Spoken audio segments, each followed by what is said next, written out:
John Cox, and I'm Chief Economist at Waverly Advisors, and I'd like to provide an update on the global economy and the factors that are influencing the capital markets. Economic indicators are sending a mixed message with no clear sign of direction, but having said that, there's still no near-term concerns about a recession. The most recent jobs report, which came out last Friday, reflected about a 20,000 job loss situation, and there were further reductions to previous months to the tune of about 100,000 fewer jobs. So the job market is clearly slowing. It was actually building some steam in the beginning of the year, but definitely that has shifted. Having said that, the unemployment rate is about 4.1%, so that's still historically low.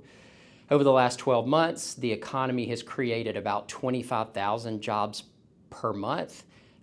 Normally, we would be targeting 50,000 to 100,000 jobs. So there needs to be some improvement there, but in terms of where we are in the cycle, any positive job growth is good for the economy.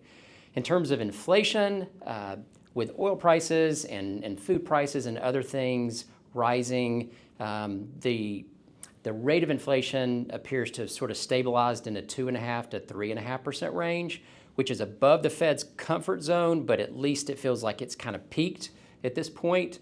So we could see some positive inflation reports coming in the next few weeks and months, and that would be good for the markets in terms of the Fed maybe staying on hold and not raising interest rates. We're now approaching the 6th month since the conflict in Iran began at the end of February, and that has cost the country tens of billions of dollars. It's cost consumers thousands of dollars in terms of extra fees and expenses at the gas pump. So that will continue to kind of weigh on consumer spending. Having said that, second quarter GDP came in. That's a measure of the broad growth in the economy. It was slightly below expectation, but once again, not showing any signs of recession. Manufacturing has been a bright spot.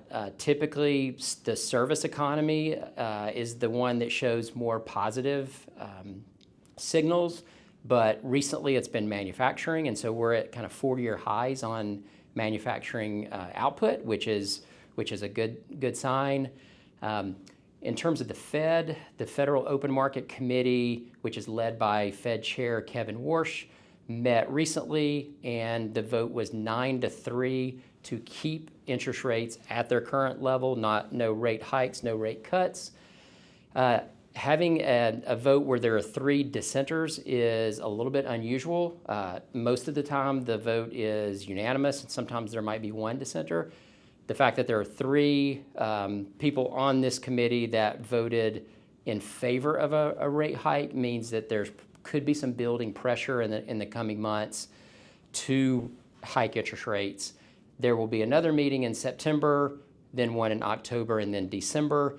The highest probability is that the rate hike could occur in December. As we get closer to midterm elections, sometimes the Fed decides to sit tight and not do anything that could be interpreted as influencing the elections. Speaking of midterm elections, we're less than 3 months from the November 3rd election day. Historically, this period of time leading up to midterms has been a time of volatility, a time of market weakness in some years. So we would not be surprised if the markets experience that type of behavior. It would not be unusual. Typically when we get past midterm elections, so once we get through November 3rd, we start to see markets kind of get back on track. Speaking of the equity and bond markets, after a sort of a mediocre first quarter, April and May were very strong months. And then June and July were back to kind of flat, but we've seen a little bit of a pickup in August so far at the time of this recording. So for the year to date, we're above average in terms of the performance of the equity markets.